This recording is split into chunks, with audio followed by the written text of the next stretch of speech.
Hello everyone, welcome to my channel. एक बार मैं चेक कर लेती हूँ ऑन हो गया या नहीं। यस।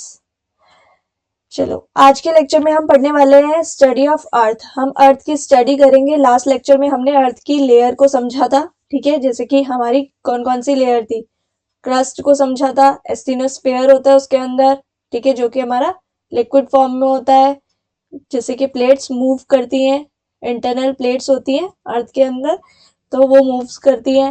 लिथोस्फेयर पढ़ा था हमने, मेंटल कोर पढ़ा था, कोर पढ़ा था, अपर मेंटल क्या होती है, लोअर मेंटल क्या होती है, ये सारी चीजें हमने कवर की थी।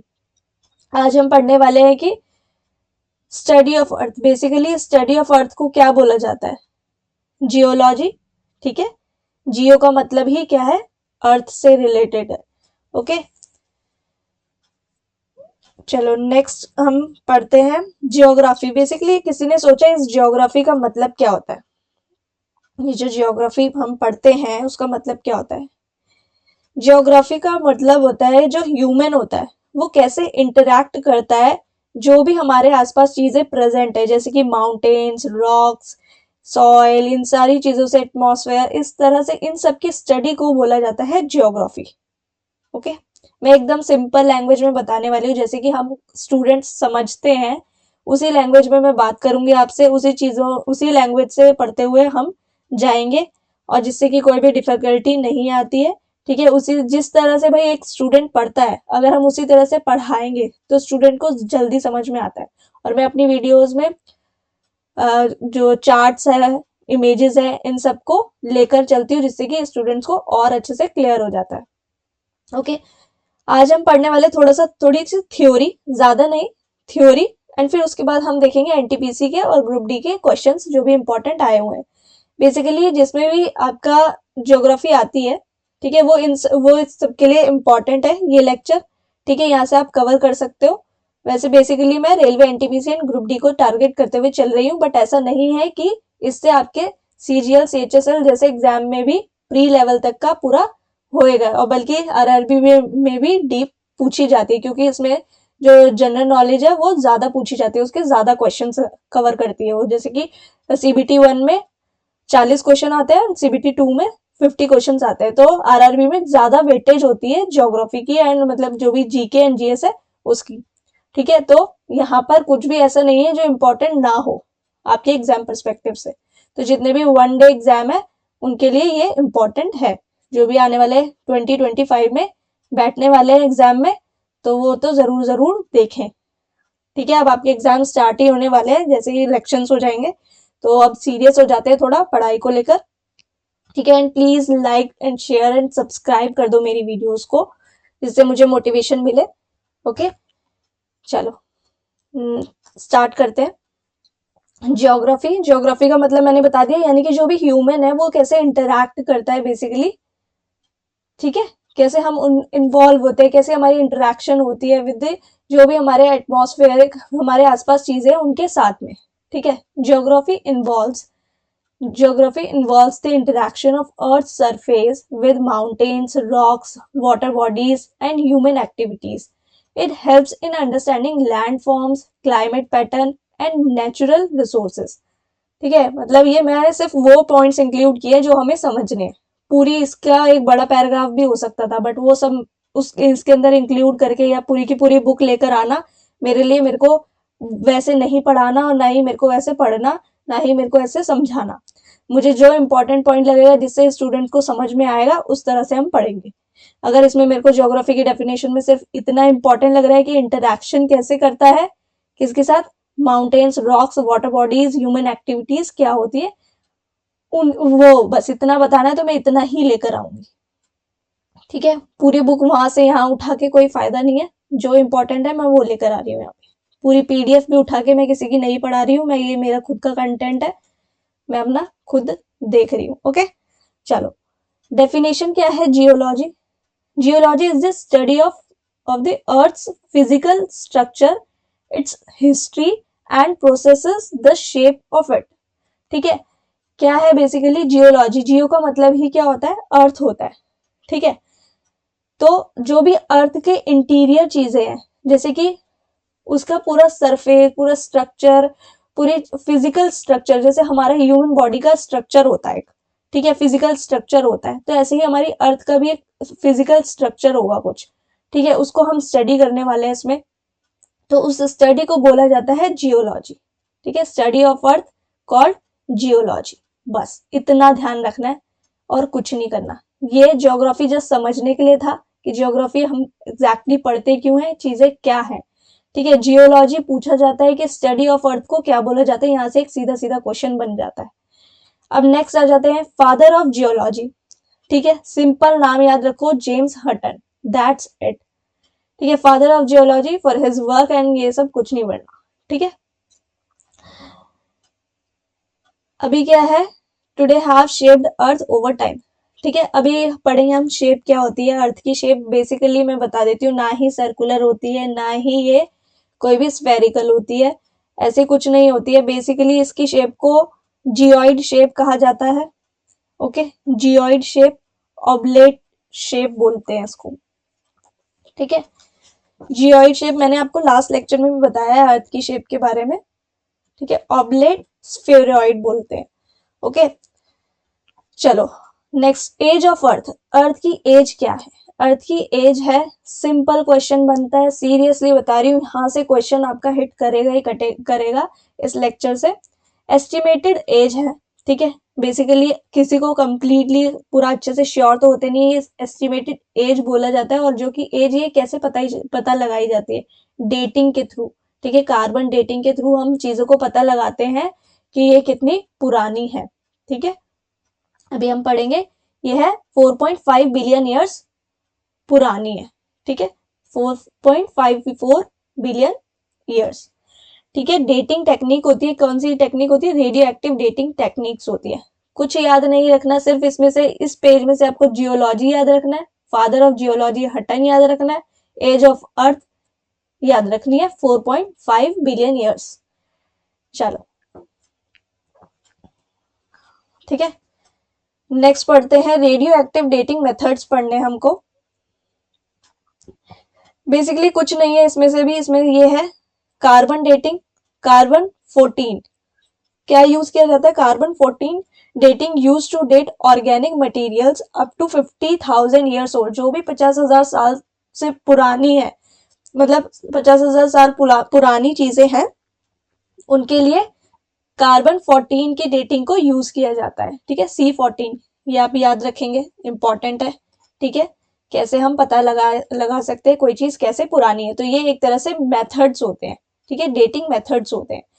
यूपीबी, पीबी किसका होता है, लेड का, ठीक है। Uranium, uranium and lead dating use for dating rocks and minerals के लिए यूज किया जाता है। रॉक्स एंड मिनरल्स की देखते हैं ना कि ये स्टोन है, स्टोन का टाइप्स होते हैं, जैसे हमारी रॉक्स है, रॉक्स के टाइप्स होते हैं, ठीक है, मेटामॉर्फिक रॉक्स होती है, ठीक है, इस तरह से चीजें होती है। तो उस वो कितनी पुरानी है, कितना, जैसे अब माउंटेन्स है, ये तो बहुत ही पहले बने हुए हैं, ठीक है, ये कोई माउंटेन्स क्या बढ़ते जा रहे हैं, इस तरह से भी हम ज्योग्राफी में भी आगे आगे स्टडी करेंगे, कोई परेशान होने वाली बात नहीं है, ठीक है। चलो नेक्स्ट पढ़ते हैं, कि किसके लिए यूज की जाती है, uranium and lead dating rocks and minerals की को देखने के लिए कि ये कितने millions to billions years ago है, ठीक है। रुबिडियम एंड स्ट्रॉन्टियम होता है, rubidium and strontium dating use to determine the age of ancient rocks, मतलब कि बहुत पुरानी रॉक्स एंड मीटेरोइड्स, मीटेरोइड्स मैं आपको लेक्चर में बता चुकी हूँ, ठीक है। फॉसिल स्टडी, फॉसिल स्टडी यानी फॉसिल यानी कि खनिज, जो हिंदी वाले हैं उनके लिए क्या है, फॉसिल मतलब खनिज होते हैं। खनिज पदार्थ कौन से होते हैं, जो बहुत ज्यादा जो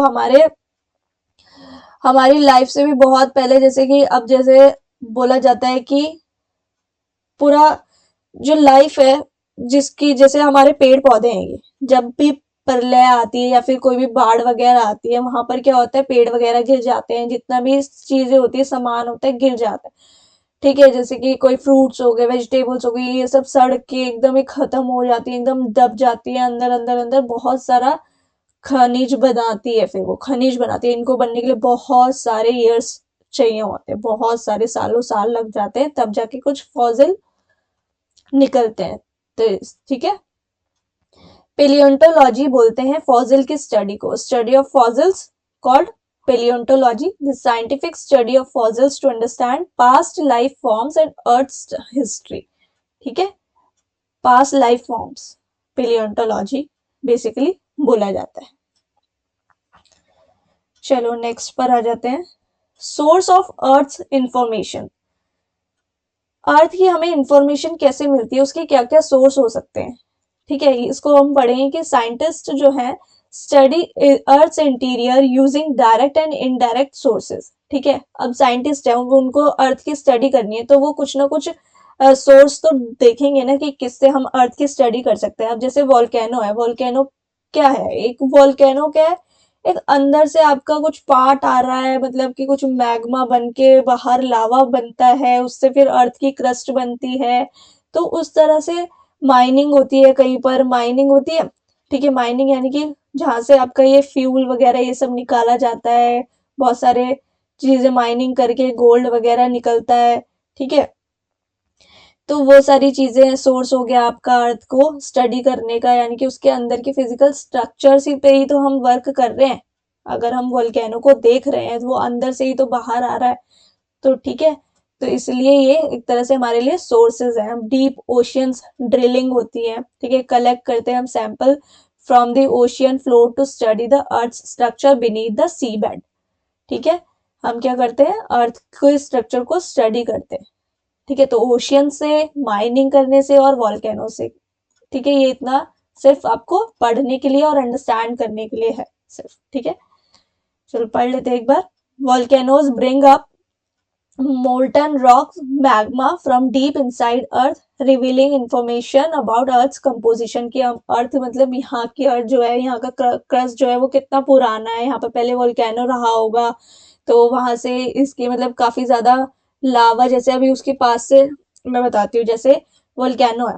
ठीक है, एक यहाँ पे ऐसे, एक सेकेंड, ये मेरे उसमें ना शो ही करता रहता है। हाँ, वोल्केनो है। ठीक है, यहाँ पर अगर इस वोल्केनो में यहाँ पर है अगर कोई भी चीज, मतलब उसके अंदर से क्या है, आग निकलती रहती है। ठीक है, कुछ ऐसे लिक्विड फॉर्म निकलती रहती है, वो बहती भी है, आपने देखा होगा इमेजेस में ऐसे बहती है। ठीक है, जब तक वो अंदर है उसको बोला जाता है मैग्मा। जैसे ही वो अर्थ की सरफेस पर आने लगता है उसको बोला जाता है लावा।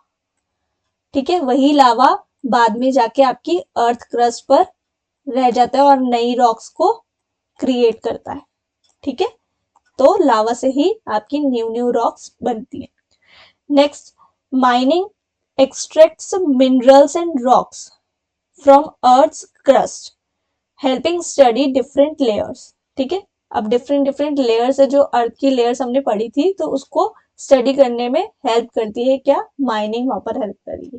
ठीक है, इतना डीप नहीं आता है बट हाँ हमें मतलब अंडरस्टैंड करनी है ये चीजें कि अर्थ को पढ़ने के लिए क्या क्या सोर्सेस लगते हैं, जैसे कि volcanoes, minings, deep ocean drillings. Okay, चलो नेक्स्ट, मैंने बता दिया कि फर्स्ट स्लाइड में आपका ये क्या क्या याद रखना है, ये जस्ट अंडरस्टैंड करना है आपको। ये अंडरस्टैंड करना भी जरूरी है, अदरवाइज अर्थ को हम पढ़ रहे हैं तो कोई फायदा नहीं होगा, बट हमें चीजों को समझते हुए जाना है, हमें कोई भी ऐसी चीज नहीं छोड़नी जो समझ में ना आए। ठीक है, चलो, indirect sources these help study earth interior without physical access. Meteors हम पढ़ चुके हैं, इसको नहीं देखेंगे। नेक्स्ट आ जाते हैं सेस्मिक वेव्स। सेस्मिक वेव्स क्या क्या होती है, produced by earthquakes, they help scientist understand earth internal layers. Internal layers होती हैं, ठीक है, ये अर्थ है, कुछ लेयर्स यहाँ है, यहाँ है। ठीक है, इसके अंदर प्लेट्स होती हैं। ठीक है, वो क्या करती है, आपस में ना टकराती हैं। अभी हम पढ़ेंगे भी उसको बहुत अच्छे से, कि अभी या फिर नेक्स्ट लेक्चर में पढ़ेंगे कि जो आपस में टकराती हैं, ठीक है, उनको क्या बोला जाता है। ठीक है, स्लाइड कर जाती हैं, ट्रांसवर्स कर जाती हैं। ठीक है, ट्रांसफॉर्म वेव्स होती हैं, प्लेट्स होती हैं। ठीक है, स्लाइडिंग प्लेट्स होती हैं। ठीक है, और कॉन्वर्जेंट प्लेट्स होती हैं और डाइवर्जेंट प्लेट्स होती हैं। वो क्या होती है हम पढ़ेंगे, ठीक है, आराम से पढ़ेंगे इसको। चलो अभी हम देखते हैं कि जो अर्थक्वेक है, अर्थक्वेक से निकलने वाली वेव्स होती हैं, ठीक है। बोलते हैं ना यहाँ पर, जैसे ये मैंने अर्थ बनाई थी, यहाँ पर एक कुछ डिस्टरबेंस होती है अंदर, ठीक है, जिसकी वजह से क्या आता है, अर्थक्वेक आता है, ठीक है। प्लेट्स क्या है, मूव कर रही होती हैं, तो फिर क्या होता है, यहाँ पर एक कुछ पॉइंट होता है, वहां से निकलकर एक पूरी पूरी पूरी पूरी वाइब्रेशन टाइप होती है, मतलब कुछ अर्थक्वेक जो है वो क्रिएट हो रहा होता है। यहाँ पर जब ये अर्थ की सरफेस पर आ जाता है, ठीक है, तब यहाँ से शुरू होना होता है कि यहाँ से लेकर यहाँ तक गया आज, मतलब जम्मू कश्मीर से लेकर कहीं, मतलब वहां से मैं ऐसे बोलूंगी नहीं स्टेट, बट हाँ, मतलब बोलते हैं ना कि आज दिल्ली में आ गया, यहाँ से यहाँ तक इतने किलोमीटर तक देखने को मिला, इस तरह से महसूस हुआ, इस तरह से चीजें, ठीक है। तो अर्थक्वेक आता है, तो इसकी वेव्स होती है, ठीक है, वेव्स होती है। तो दो तरह की वेव्स होती हैं बेसिकली, इंपॉर्टेंट है, P waves and S waves. P waves and S waves. P waves होती है हमारी primary waves, travel through solid and liquid, ये दोनों में, सॉलिड और लिक्विड, यानी कि यहाँ पर ये दोनों में महसूस की जा सकती है पी वेव्स, जो कि काफी ज्यादा खतरनाक होती है, एंड ये बहुत ही तेज तेज वाला अर्थक्वेक होता है, और ये बहुत ही फास्ट मूवमेंट होती है इसकी, ठीक है। ऐसे ही एस वेव्स होती है, इसकी स्लोअर मूवमेंट होती है, बट ये भी काफी ज्यादा डेंजरस होता है, ट्रैवल ओनली थ्रू सॉलिड्स, ठीक है, travel only through solid. S wave से आप सॉलिड याद रख सकते हैं एंड स्लो याद रख सकते हैं, पी वेव से फास्टर आपको याद रखेंगे, एक याद करोगे दूसरी अपने आप याद हो जाएगी। चलो ठीक है, बेसिकली क्या होता है कि अंदर जो होता है ना, यहाँ पर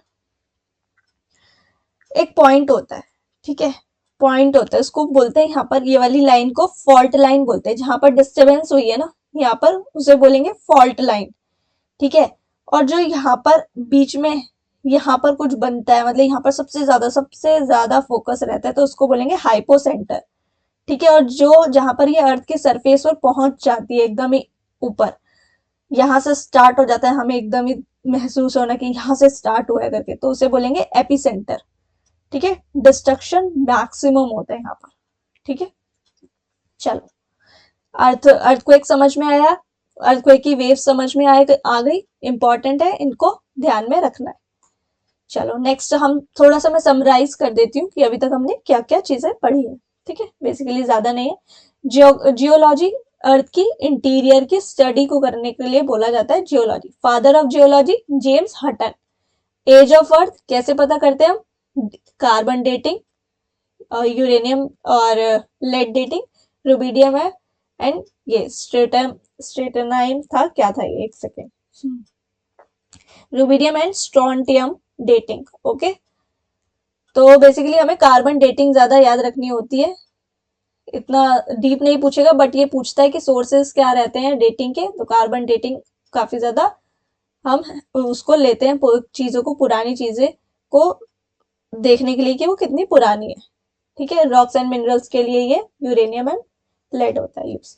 फॉसिल स्टडी को क्या बोला जाता है, पेलियोंटोलॉजी बोला जाता है, ठीक है। सोर्सेज ऑफ अर्थ इंफॉर्मेशन कहाँ से मिलता है, वॉल्केनो से, माइनिंग से, डीप ओशियन ड्रिलिंग से, जिस इतना याद रखना है, इस तरह से समराइज करना है आपको अपने माइंड में, और इतना याद रखना है।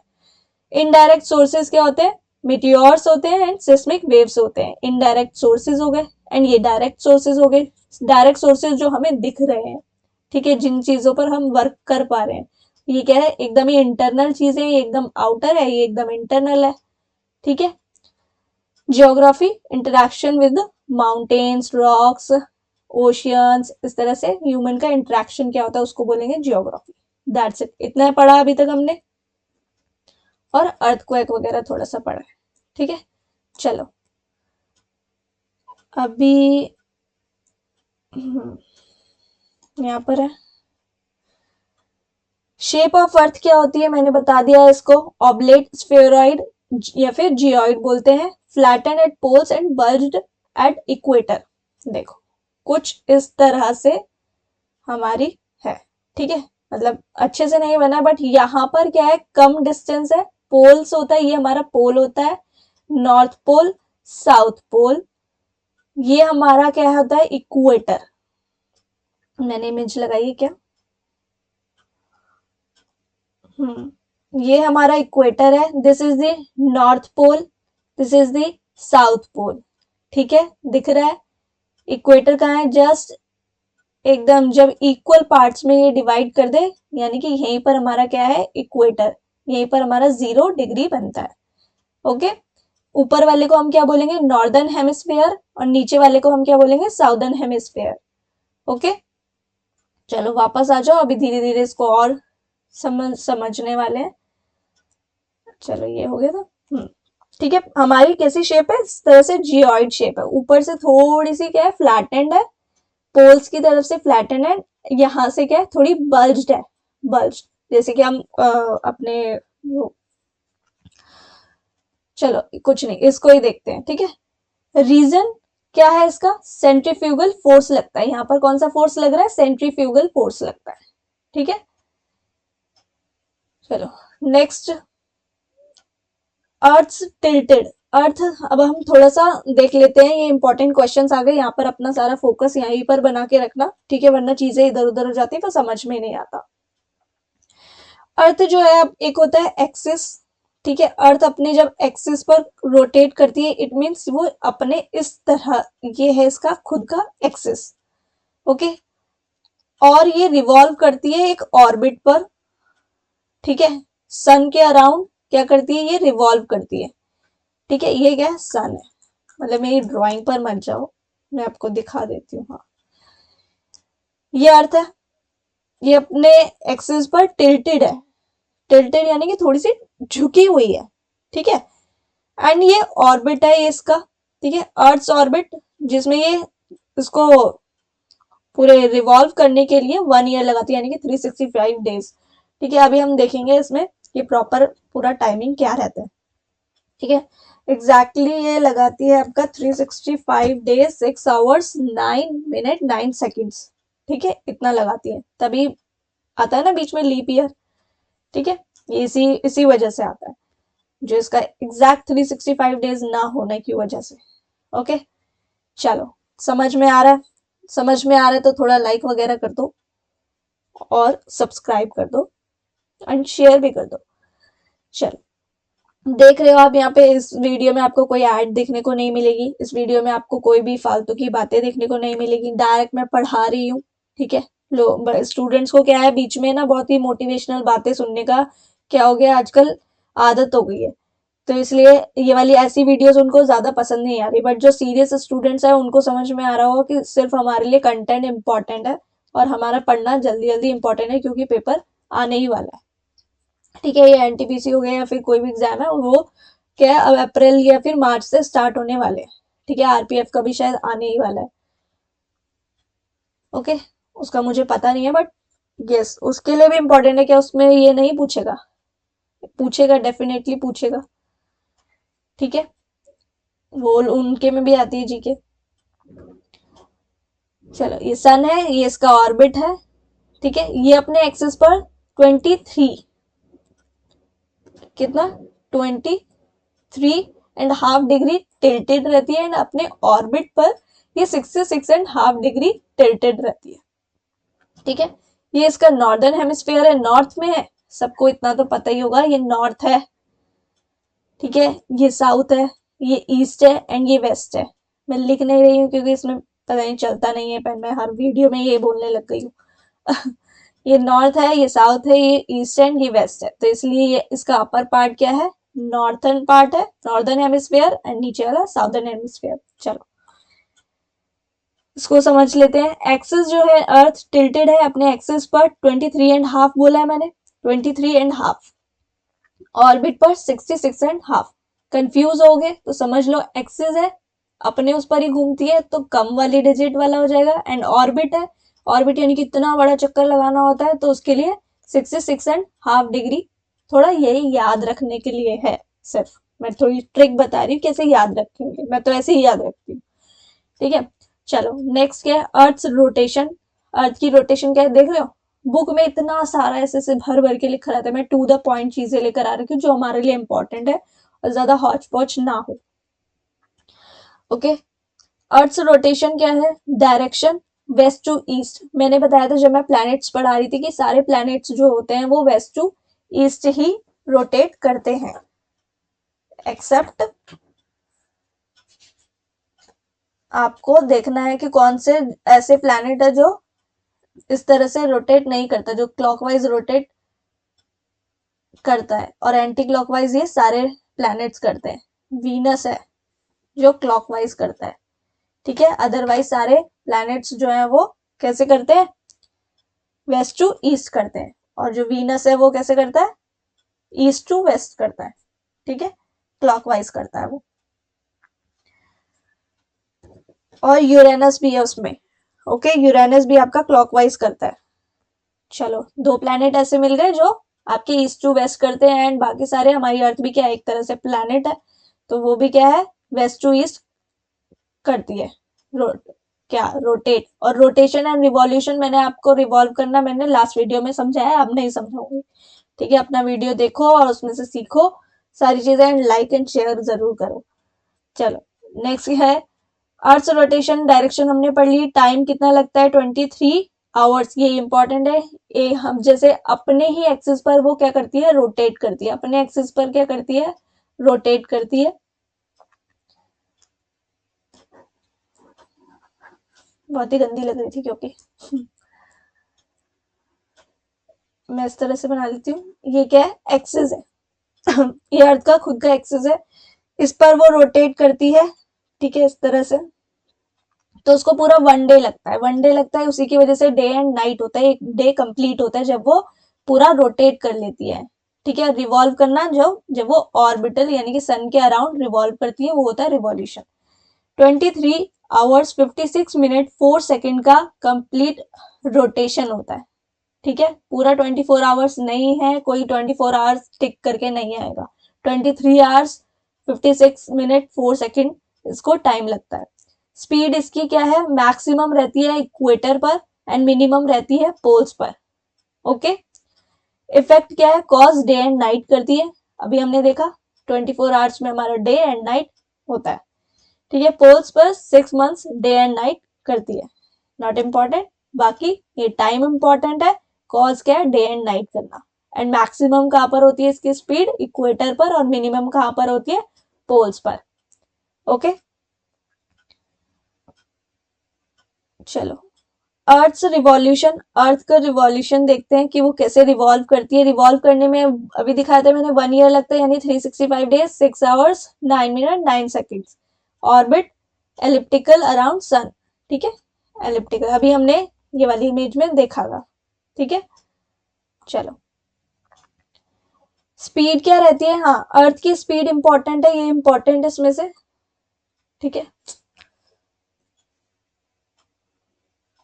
29.8 किलोमीटर पर सेकेंड इसकी स्पीड होती है। कितनी होती है, 29.8 किलोमीटर पर सेकेंड। मैक्सिमम स्पीड मरकरी की होती है, कितनी होती है, मैंने बताया अपने प्लैनेट वाले जो सोलर सिस्टम जब हम पढ़ रहे थे, तो मैंने बताया था कि मरकरी को सबसे कम टाइम लगता है सन के अराउंड रिवॉल्व करने में, दैट इज 88 डेज, 88 डेज उसको कंप्लीट लगते हैं, और अर्थ को 365 डेज लगते हैं। और सबसे कम टाइम किसको लग रहा है, मरकरी को, जिसकी मैक्सिमम स्पीड मानी गई है, ठीक है। और सबसे मिनिमम स्पीड जो है वो किसकी है, नेपच्यून की, नेपच्यून को बहुत बहुत ज्यादा टाइम लगता है, ठीक है। इफेक्ट क्या है, कॉज सीजन्स, ठीक है। इस अभी 365 डेज में समर भी आता है आपका, विंटर भी आता है, दोनों चीजें आती है। चलो, नेक्स्ट ये हो गया। अब पढ़ लेते हैं लेटीट्यूड एंड लॉन्गिट्यूडनल चीजें। इसमें बच्चे बहुत कंफ्यूज क्यों होते हैं, चलो डायग्राम के थ्रू समझते हैं कि लेटीट्यूड्स एंड लॉन्गिट्यूड्स क्या क्या होते हैं, ओके। कुछ नहीं देखना, जो जो दिखाऊंगी सिर्फ वही देखना है। ये हमारा इक्वेटर है, या इसमें भी हमारा इक्वेटर होगा ऐसे, तो इक्वेटर तो समझ में आ गया, यहीं पर ही 0 डिग्री है, यहाँ पर भी हमारा 0 डिग्री होगा। लेटीट्यूड क्या होता है, जहां पर ये लेटी हुई, ये इमेजिनरी लाइंस होती है, ये बेसिकली अर्थ के ऊपर लाइंस नहीं है ऐसी, ये अर्थ है हमारी, ओके। इसके ऊपर जो ये लेटी हुई लाइंस है, यानी कि इसको एक तरह से यूं, जो ये पीछे का सर्कल दिख रहा है ना, वो उसके बैक साइड की चीज है, जो ये लेटी हुई लाइंस है इस तरह से, ठीक है। वो क्या है आपकी लेटीट्यूड यानी कि लैटिट्यूड, एंड लॉन्गिट्यूडनल लाइंस कौन सी होती है, ये वाली, ठीक है, ये लॉन्ग है, ठीक है। इसके बीच में हमें डिस्टेंस नापते हैं, लॉन्गिट्यूडनल लाइंस के बीच में हम डिस्टेंस नापते हैं, और डिस्टेंस मैक्सिमम कहाँ पर होएगा, अगर पूछ ले कि लॉन्गिट्यूडनल लाइंस में सबसे ज्यादा डिस्टेंस कहाँ पर है अर्थ में, तो वो आ जाएगा इक्वेटर पर मैक्सिमम डिस्टेंस होता है, बिकॉज ऑफ इट्स शेप। अर्थ की शेप क्या है, यहाँ से थोड़ी सी ऑब्लिक, थोड़ी सी यहाँ पर कैसी है, ऑब्लेट शेप होती है ना, बल्ज्ड होती है, यहाँ से बल्ज्ड है, ओके। जियोइड शेप है, ऊपर से क्या है, ये थोड़ी सी फ्लैटेंड है, सब कुछ यहाँ पर आकर जुड़ रही है। ये वाली लाइंस हम एग्जैक्टली थोड़ा सा कुछ कुछ मेजर, जो भी बहुत सारी चीजें हैं इस पर मेजर करने की, उसके लिए हम थोड़ा इमेजिनरी लाइंस को बनाते हैं, ठीक है। तो लॉन्गिट्यूडनल ऐसे लॉन्ग वाली, एंड लेटीट्यूड लेटी वाली। अब से कंफ्यूजन खत्म हो जाएगी, ठीक है। अभी बाद में पढ़ेंगे, ऊपर हमारा आती है यहाँ पे tropic of Cancer, tropic of Capricorn, अभी हम पढ़ेंगे, उसको भी पढ़ेंगे। चलो यहाँ पर आ जाओ। बेसिकली क्या है, imaginary lines parallel to equator. एक सेकेंड मैं देख लूँ, था छोटा दिख रहा है ना ये बहुत, और भी दिख रहा था क्या,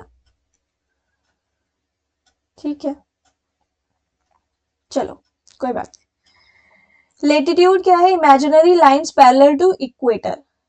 लेटीट्यूड क्या है, इमेजिनरी लाइंस है जो कि पैरेलल है इक्वेटर के। इक्वेटर कैसा होता है, इस तरह से रहता है, तो ये बोल सकते हैं हम इमेजिनरी लाइंस जो है लेटीट्यूड की वो पैरेलल है, ठीक है। टोटल कितनी होती है, 181 होती है, बस ये इंपॉर्टेंट नहीं है। टोटल कितनी लेटीट्यूड लाइंस है, 181 है, ठीक है। इक्वेटर पर 0 डिग्री बनता है। ट्रॉपिक ऑफ कैंसर हमने पढ़ना है, इस पर 23.5 degree north, 23.5 degree south. Tropic of Capricorn बोलेंगे जो कि साउथ में होगा। मैंने लिया तो होगा शायद, हाँ शेप है, हाँ है, देखो यहीं से हमने समझा था, north pole south pole. Tropic of Cancer equator से जस्ट ऊपर वाली, ये वाली, ये बनाती है tropic of Cancer 23.5 degree north. Equator के जस्ट नीचे ट्रॉपिक ऑफ कैप्रिकॉर्न बनाती है 23.5 डिग्री साउथ, ओके। ये एक्चुअली एक क्लॉक है, ठीक है, ये ऐसी ही आवाज करेगी अभी, जब लाइट ऑफ होती है तभी ये नहीं बजती है, ओके। चलो ठीक है, समझ में आ गया ट्रॉपिक ऑफ कैंसर क्या है। चलो, imaginary lines parallel to equator, that is total कितनी है लेटीट्यूड में, 181, 0 डिग्री इक्वेटर पर, 23.5 degree tropic of Cancer. Tropic of Capricorn south में पड़ रहा है हमारे, देखा था हमने, इक्वेटर बीच में, ये साउथ पोल है, साउथ पोल है, साउथ में हमारा ट्रॉपिक ऑफ कैंसर पड़ रहा है, सॉरी कैप्रिकॉर्न पड़ रहा है 23.5 degree south. 66.5 degree north Arctic circle and Antarctic circle. Arctic कहां पर है, हमारा अपर साइड, यानी कि नॉर्थ पोल साइड, तो ये 66.5 डिग्री बना रहा है, और ये एंटार्क्टिक साउथ पोल पर 66.5 डिग्री एंटार्क्टिक है। यहाँ पर क्या है, एंटार्क्टिक, यहाँ पर क्या है, आर्कटिक। चलो फिर क्या है, longitudinal imaginary lines from pole to pole, total कितनी है, 360 लाइंस है, ठीक है। लॉन्गिट्यूडनल देखी थी हमने इस तरह वाली, ये टोटल कितनी है, 360, ठीक है, समझ में आ रहा है, देख लिया। चलो नेक्स्ट आ जाओ, distance of earth from the sun. Distance देख लेते हैं, distance of earth from the sun. पहली बात तो जो सन है, मैंने इसकी इमेज डाली, एक बार मैं चेक कर लेती हूँ, नहीं चलो ऐसे ही समझते हैं। पेरीहीलियन बोलते हैं और एपीहीलियन, जहां पर भी हीलियन आ जाएगा, हीलियन आ जाएगा, वो सन से रिलेटेड है। पहली चीज, नियरेस्ट टू सन, जब अर्थ सन के नियरेस्ट होती है। मेरे को डालनी चाहिए थी यहाँ पर एक इमेज, मैंने ली थी बट डाली नहीं, कोई बात। नियरेस्ट टू सन, जब अर्थ है, हम अर्थ को इमेजिन करेंगे, जब भी अर्थ को इमेजिन करेंगे, ये सन है, ये अर्थ है, जब ये इसके नियरेस्ट होगी, ठीक है, तब उसको क्या बोला जाएगा, पेरिहीलियन, ठीक है, परी है हमारे लिए, ये अर्थ परी है, क्योंकि ये अर्थ और सन बिल्कुल एकदम पास पास है, तो हम ऐसे याद कर सकते हैं, सिर्फ याद रखने के लिए मैं बोल रही हूँ कि ये पेरिहीलियन, आप परी से याद रख सकते हैं। अगर फारदेस्ट है, हमारी अर्थ जो है वो सन से बहुत दूर है, ठीक है, इट मीन्स यहां पर है अर्थ, डिस्टेंस ज्यादा है, तो उसको क्या बोलोगे, एपीहीलियन, एपीहीलियन, फारदेस्ट फ्रॉम सन, ठीक है। ये कब कब होता है, डेज याद रखने, 2 बार होता है, जैसे कि पेरिहीलियन में 3 जनवरी को एंड 4 जुलाई को एपीहीलियन। फारदेस्ट कब होती है, कब दूर होती है, 4 जुलाई को, एंड नियरेस्ट पेरिहीलियन कब होती है, 3 जनवरी को। ओके, बस इतना याद रखना है। लॉन्गिट्यूडनल डिटेल्स देखते हैं जो हमने अभी पढ़ी थी। मैक्सिमम डिस्टेंस एट इक्वेटर, जो मैं बोल रही थी कि यहाँ पर इक्वेटर पर मैक्सिमम डिस्टेंस जो होता है, ये वाला लॉन्गिट्यूडनल में कितना होता है, 1 किलोमीटर होता है, 111.3 किलोमीटर पर डिग्री, ठीक है, यानी कि 1 डिग्री के अंदर 111.3 किलोमीटर डिग्री आता है। मिनिमम डिस्टेंस एट पोल्स, सब ठीक है, सीधी सी बात है, यहाँ पर देखो डिस्टेंस यहाँ से आते आते आते यहाँ से आते आते कम हो रहा है, तो यानी कि मिनिमम हो रहा है। ओके, टोटल लॉन्गिट्यूड कितने पढ़े थे हमने, 360। Distance between longitudes decrease from equator to poles, क्या बोल रहे हैं, इक्वेटर से पोल्स तक जाने में, इक्वेटर से पोल्स तक जाने में डिस्टेंस जो होता है वो डिक्रीज होता चला जाता है, ठीक है, ये हमने समझ लिया। नेक्स्ट क्या है इंपॉर्टेंट, मेरिडियंस। मेरिडियंस क्या होता है, बेसिकली ये जो है ना, टाइम मेजर करने के कुछ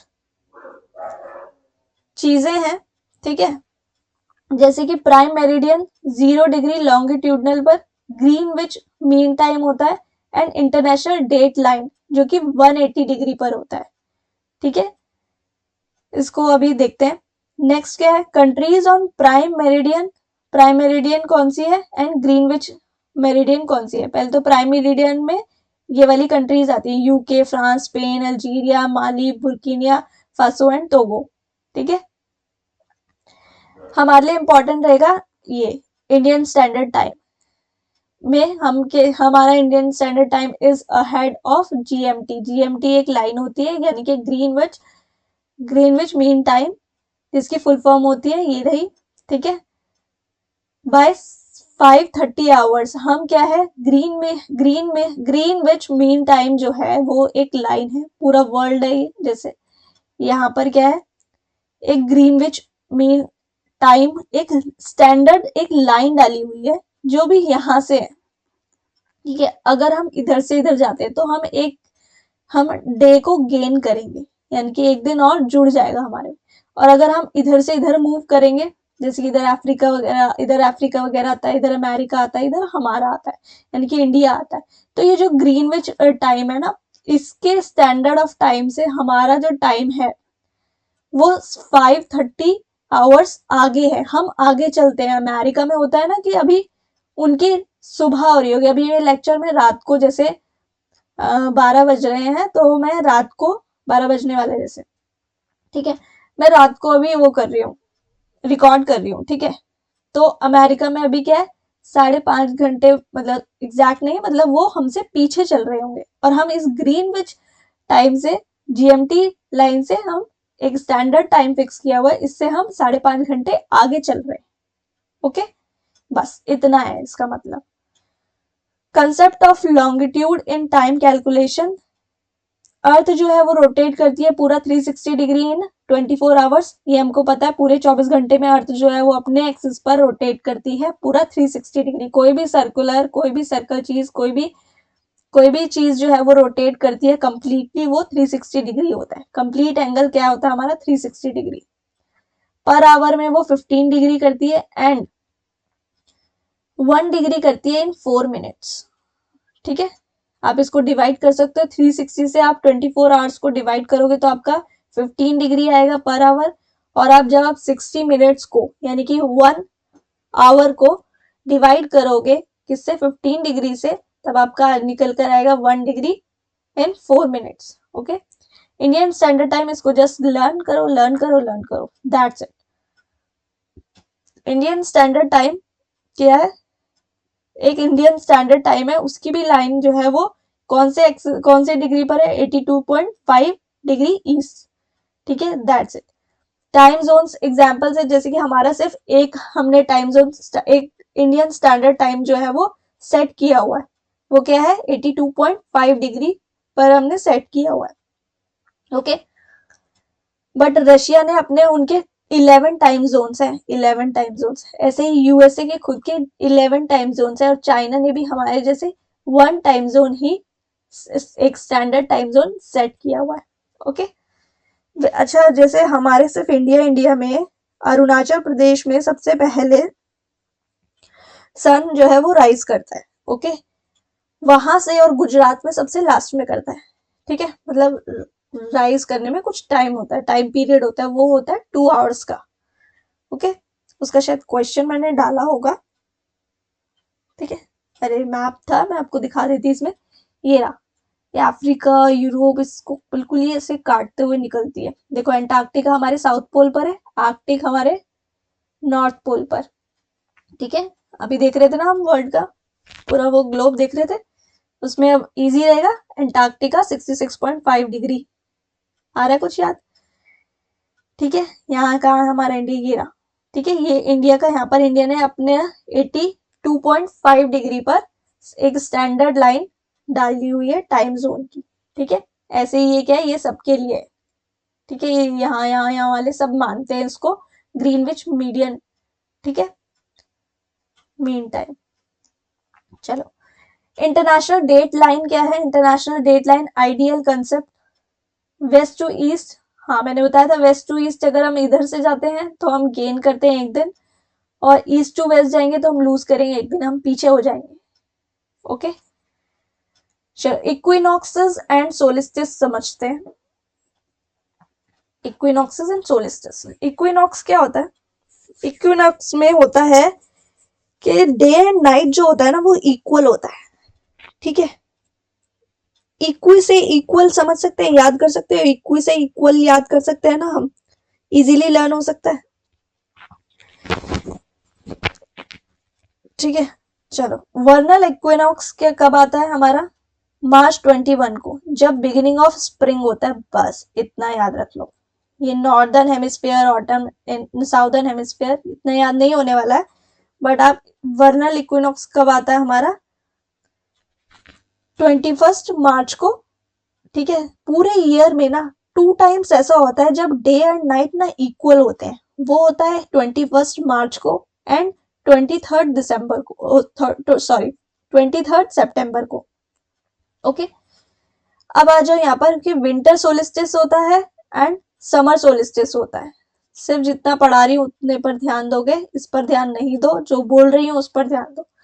विंटर सोलिस्टिस क्या होता है, दिसंबर 21 दिसंबर में शॉर्टेस्ट डे होता है, एंड समर सोलिस्टिस 21 जून को हमारा सबसे लॉन्गेस्ट डे होता है। ठीक है, इतना समझ आया। और इक्विनॉक्स पर क्या होता है, सन जो होता है ना वो इक्वेटर पर आया हुआ होता है। ओके, इसलिए हमारा डे एंड नाइट इक्वल होता है। तो ये डेट्स जो है इंपॉर्टेंट है, ये आपको डायरेक्ट क्वेश्चन में मिलेंगी मतलब एग्जाम में मिलने को, देखने को मिल सकती है। एक्लिप्स क्या होता है, मैंने solar eclipse and lunar eclipse को अच्छे से समझाया हुआ है, आप देख सकते हो, फिर से यहाँ पे समझा देती हूँ। जैसे कि सन से रिलेट करते हैं दोनों को, मैंने एकदम ही सिंपल फॉर्म में यहाँ पर रखा है, सोलर ल्यूनर दोनों एक्लिप्स को अपने आप समझ में आ जाएगा, इसके आगे आपको पढ़ने की जरूरत नहीं है। ठीक है, क्या है, सन की रेज जो होती है ना, जब वो अर्थ पर नहीं पड़ती तब सोलर एक्लिप्स। सन का डायरेक्ट लिंक अर्थ से हम लगा सकते हैं, सन की रेज हम लेते हैं ना रोज, धूप की किरणें हमारे पास तक आती है, रोज हम उसको देखते हैं, उसकी वजह से हम सारी चीजें करते हैं। तो हम सन की रेज जब अर्थ पर नहीं आएगी तो सोलर एक्लिप्स बोल सकते हैं उसको, तो इसका मतलब समझ जाना कि मून बीच में आ गया। जब sun, moon and earth same line पर आ जाए तब सोलर एक्लिप्स होता है। कितना आया? ल्यूनर यानी कि मून, जब सन की रेज मून पर नहीं पड़ेगी। ल्यूनर से हम मून को कनेक्ट कर सकते हैं, अभी अर्थ को भूल जाओ, ठीक है, इसको भूल जाओ, सीधा इसको पढ़ो। जब सन की रेज मून पर नहीं पड़ेगी तो ल्यूनर एक्लिप्स बोल सकते हैं, बोल सकते हैं। इसका मतलब समझ जाओ कि अर्थ बीच में आ गई, तो सन, अर्थ एंड मून, समझ गए? जब तीनों एक लाइन में आ जाए तब ल्यूनर एक्लिप्स हो जाता है। आया समझ में? सिंपल है, 2 बार और सुनना, अपने आप याद हो जाएगा। चलो अब कुछ एमसीक्यूज देख लेते हैं फटाफट से। ऑन 21 मार्च टू 23 सितंबर में हमने देखा था इक्विनॉक्स होता है। देखते ही बता दो इक्विनॉक्स होता है, ठीक है। इक्विनॉक्स यानी कि इन दिनों पर जो इक्वेटर पर सन जो है वो अपनी डायरेक्ट रेस देता है, ठीक है, इसलिए हमारा equal day and equal nights होता है। देख लेते हैं। On 21 March to 23 September sun rays are perpendicular to the equator due to which length of days and nights are equal, it is known as equinox, ठीक है। NTPC में आया हुआ 2021 का क्वेश्चन है, स्टेज 1 यानी कि सीबीटी 1 के अंदर आया हुआ। How many times does equinox occurs in a year? Equinox कितनी बार होता है एक साल में? 2 बार होता है, खत्म। आरआरबी एनटीपीसी में आया हुआ है 2016 में, अब भी पूछ सकता है, ठीक है। What is called when the earth has equal hours of days and nights? कब पड़ता है इक्विनॉक्स? ये भी तरीके देख रहे हो, सेम है बट क्वेश्चन सेम है, तरीके अलग है। चलो नेक्स्ट आ जाओ। Vernal equinox, equal length of day and night, vernal करके पूछ लेगा तब भी कुछ चेंज हो जाएगा क्या? यस, डेट हमें 21 मार्च, ठीक है, पढ़ लिया। फटाफट फटाफट करते जाएंगे। The sun's rays falls straight on the equator, जब सन की रेज डायरेक्ट इक्वेटर पर पड़े, फिर से वही पूछ रहा है, ये ट्वाइस अ ईयर होती है, ठीक है, आरआरबी जेई का question. Which of the following cities lies on the equator? हाँ, ये क्वेश्चन है, थोड़ा अलग है। ये क्या है? पोंटियानक। आप यहाँ से रीड कर लेना इसको, ठीक है। पूरा इसमें कंट्रीज आप थोड़ा सा पढ़ना है, इतना इंपॉर्टेंट नहीं है, जस्ट एक बार पूछ लिया था ऐसा क्वेश्चन, बट ये ऐसे आता नहीं है, ठीक है। बट हाँ, पढ़ के जाने में कुछ वो नहीं है, तो हम यहाँ से पढ़ सकते हैं, इसलिए मैंने डाला है। चलो, हाँ, ये ना क्वेश्चन था वही, अरुणाचल प्रदेश एंड गुजरात के बीच का जो सन का डिफरेंस है वो है 2 आवर्स का। एनटीपीसी वाले ने पूछा हुआ है 2021 में। Which of the following countries has more than one standard meridian? हम मतलब 1 से 1 से ज्यादा स्टैंडर्ड मेरिडियन किसका देखा था हमने? यूएसए का था, रशिया का था, चाइना का था, तो इसमें यूएसए दिया हुआ है, ठीक है। चलो, please like share and subscribe, ठीक है। आपको कैसे लग रही है वीडियोस? पूरा इससे बाहर आपका कुछ नहीं आने वाला, ठीक है। अर्थ से रिलेटेड मैं सारी चीजें समझाती हुई जा रही हूँ। लास्ट लेक्चर में हमने अर्थ की लेयर्स को समझा था बहुत अच्छे से, और अब हमने अर्थ के फिजिकल स्ट्रक्चर को समझ लिया, ठीक है। Thank you, please like share and subscribe कर दो।